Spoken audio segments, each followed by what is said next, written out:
পরিবর্তনের জন্য, সংস্কারের জন্য আমরা গণ অভ্যুত্থানে অংশ নিয়েছিলাম এবং আমরা নির্বাচনে অংশ নিয়েছিলাম।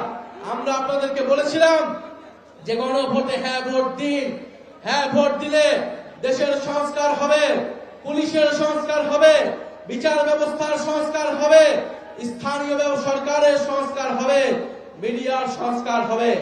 আমরা সেই প্রতিশ্রুতি অনুযায়ী এই সরকার যদি গণভোটের গণনায় বাস্তবায়ন না করে, আমরা এই সরকারকে ক্ষমতায় থাকতে দেব না।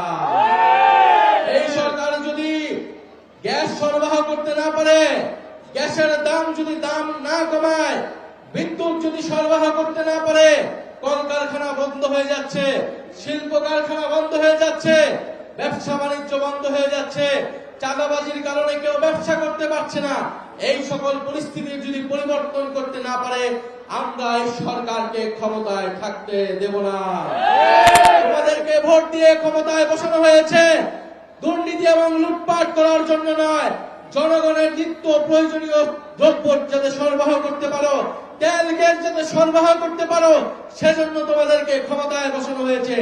আপনারা ক্ষমতায় বসে আপনাদের সন্তানরা লুটপাট করবে, বিভিন্ন মন্ত্রণালয়ে টেন্ডারবাজি করবে, এটার জন্য কেউ আপনাদেরকে ক্ষমতায় টিকিয়ে রাখবে না। ফলে নগরবাসী এখনো ধৈর্যের পরীক্ষা দিচ্ছে। যাত্রাবাড়ি দিকে কারেন্ট থাকে না নাই? যাত্রাবাড়িতে কারেন্ট থাকে না, যাত্রাবাড়িতে গ্যাস থাকে না। আমরা জানি এই যাত্রাবাড়ি গণ অভ্যুত্থানের অন্যতম হটস্পট ছিল। আজকে মঞ্চে আমাদের শহীদ পরিবারের সদস্যরা বসে রয়েছেন, জুলাই যোদ্ধা যারা পঙ্গুত্ব বরণ করেছেন, যারা চোখ হারিয়েছেন, তারা বসে রয়েছেন। এখানে মাদ্রাসার ছাত্ররা এসেছেন, আলেমরা এসেছেন। আপনারা ভূমিকা রেখেছিলেন গণ অভ্যুত্থানে, আপনাদের ভূমিকার কারণে জুলাই অভ্যুত্থান সংগঠিত হয়েছিল, সফল হয়েছিল। সেই বিচার কিন্তু আমরা এখনো পাই নাই। অন্তর্বর্তী সরকারের সময় যে বিচার যতটুকু হয়েছিল ততটুকুই রয়েছে এই সরকার। অন্তর্বর্তী সরকারের পরে কোনো কার্যক্রম করতে পারে নাই। প্রিয় বন্ধুগণ, এখানে শহীদ পরিবার আছে কিসের জন্য? বিচারের জন্য। আমরা সংস্কার চাই এবং আমরা বিচারও চাই। সংস্কার এবং বিচার ছাড়া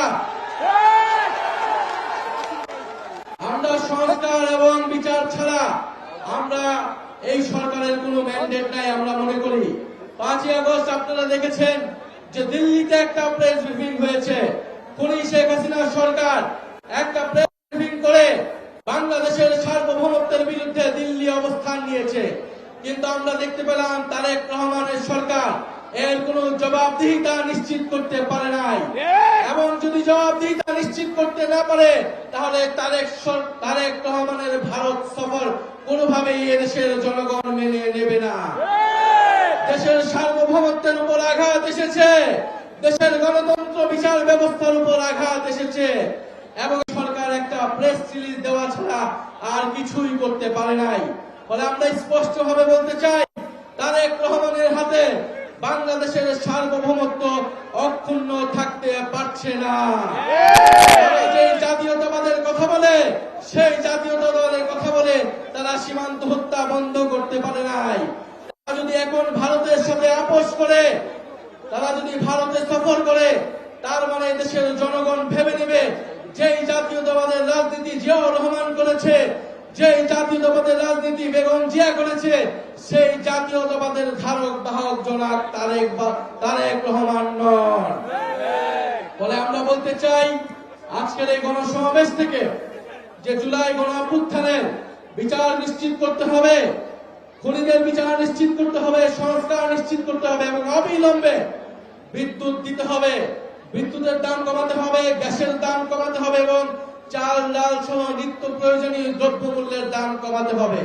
কিভাবে কমাবেন আমরা জানি না, কোনো অজুহাত দেওয়া চলবে না। আপনাদেরকে হয় ক্ষমা চাইতে হবে, নয় সেগুলোর দাম কমাতে হবে। কারণ নির্বাচনের আগে আপনারা প্রতিশ্রুতি দিয়েছেন আপনারা তেলের দাম, বিদ্যুতের দাম আপনারা কমাবেন এবং বিদ্যুৎ সরবরাহ নিশ্চিত হবে।